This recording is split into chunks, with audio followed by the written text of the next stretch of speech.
Assalamualaikum, welcome back to my YouTube channel. Apa kabar sahabat onlineku semua? Semoga selalu diberikan kesehatan dan umur panjang ya. Semoga kita selalu dalam keadaan bahagia. Amin ya Allah. Dan untuk teman-teman yang sedang sakit, aku doakan semoga lekas sembuh agar kalian bisa beraktivitas seperti sedia kala. Amin. Ini kami dalam perjalanan menuju ke kolam ya teman-teman. Anak-anak katanya mau mandi di kolam. Sesuai judul, kali ini aku mau share pengalaman aku atau curhat sedikit-sedikit ya mengenai lamanya aku bisa hamil. Ya, aku hamil setelah 5 tahun menikah. Suka dukanya banyak sekali. Ya, sebenarnya lebih banyak dukanya sih ya teman-teman, karena Masya Allah ingat kejadian itu bawaannya pingin nangis nih. Bagaimana orang-orang mencemooh aku, mengatain aku, menyindir-nyindir aku. Terlalu banyak yang aku bisa ingat. Bahkan orang yang menyindir itu tak jarang adalah keluarga atau orang terdekat sendiri, yang seharusnya kita selalu diberikan support atau motivasi agar berbesar hati. Karena untuk anak atau keturunan itu bukan kita yang menentukan ya teman-teman. Padahal kita sendiri ketika sudah menikah tentunya ingin cepat hamil, tapi Allah berkehendak lain. Setiap manusia pasti memiliki ujiannya tersendiri. Ada yang diuji dengan keturunan, harta, dan lain sebagainya. Nah, mungkin di keluarga kami sedang diuji dengan keturunan saat itu teman-teman. Dan alhamdulillah kami bisa lulus ujian itu.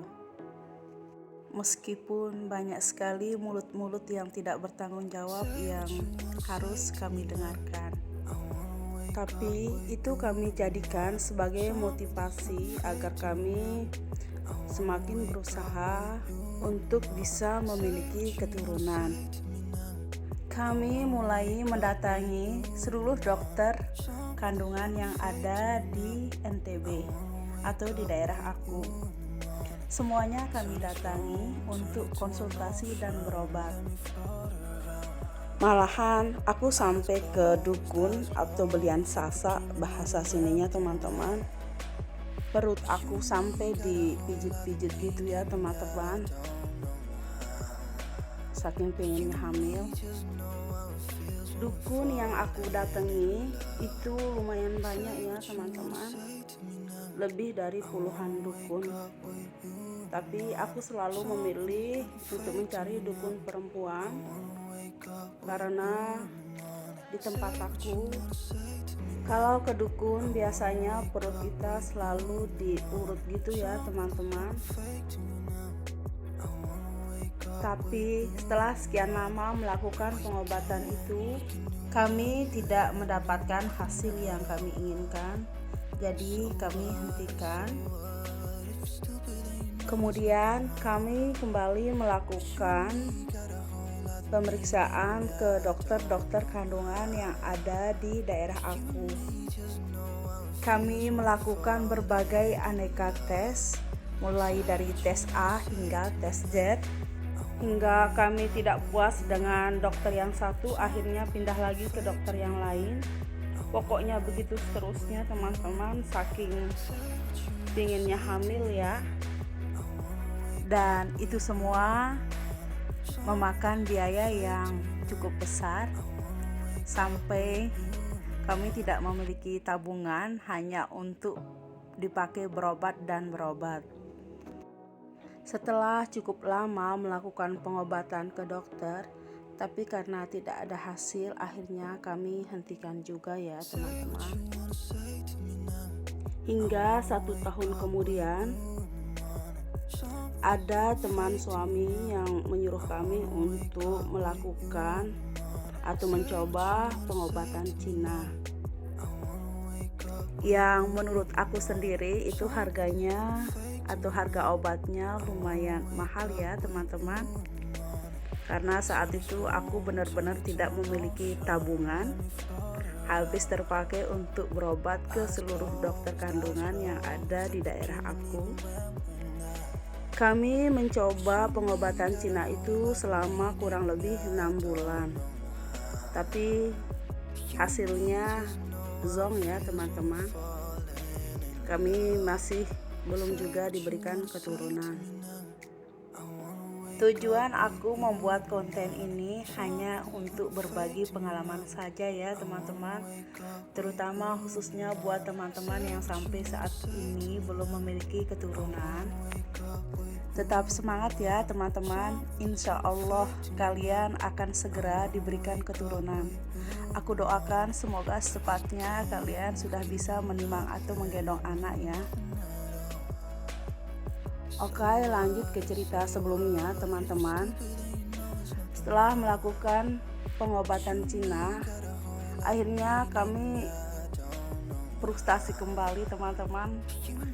Ya pastinya putus asa ya teman-teman, karena sudah melakukan berbagai cara, tapi kami belum juga memiliki keturunan atau aku belum juga hamil. Jadi kami benar-benar stop untuk melakukan pengobatan lagi. Kami benar-benar tidak pernah memikirkan tentang keturunan lagi ya teman-teman. Kami benar-benar pasrah dengan apa yang kami terima, hingga kami benar-benar lebih mendekatkan diri kepada Sang Pencipta. Kami melakukan puasa sunnah Senin Kamis, tetap melakukan sholat sunnah, dan lebih sering untuk bersedekah, berbagi kepada orang yang lebih membutuhkan. Pokoknya benar-benar melakukan segala sesuatu yang lebih mendekatkan diri kepada Allah Subhanahu wa Ta'ala. Kami tidak lagi terlalu fokus ke kehidupan duniawi. Kami lebih memprioritaskan kehidupan akhirat kami ya teman-teman. Uang yang semula kami pakai berobat, kami gunakan untuk bersedekah, untuk berbagi.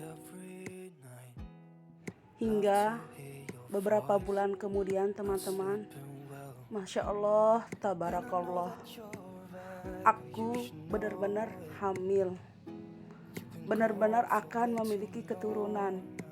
Ya Allah, rasa bahagiaku begitu besar sekali. Awalnya kami sampai benar-benar tidak percaya teman-teman. Aku pikir test pack yang aku beli rusak. Aku pakai test pack 3 tapi hasilnya tetap positif. Aku datang ke berbagai dokter, alhamdulillah tetap positif. Masya Allah, subhanallah. Kami benar-benar sangat bersyukur sekali.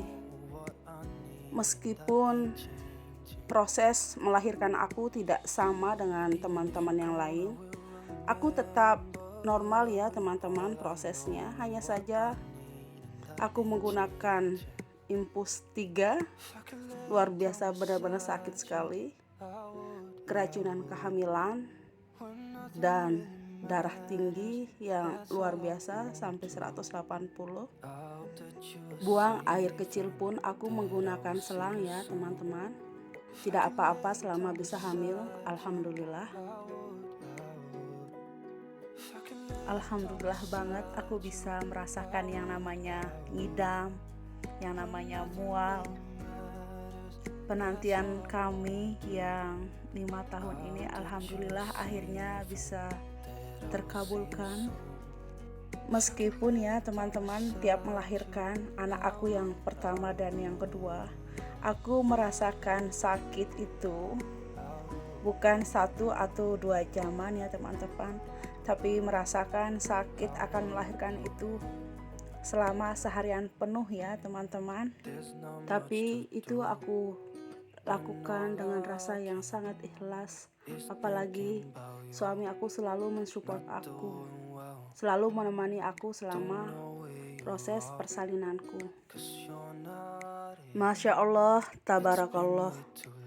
Rezeki itu kembali hadir lagi ya teman-teman. Aku kembali hamil di saat usia anak pertama aku masih 9 bulan. Allah memberikan kami kepercayaan lagi untuk memiliki anak kembali ketika anak pertama aku masih kecil.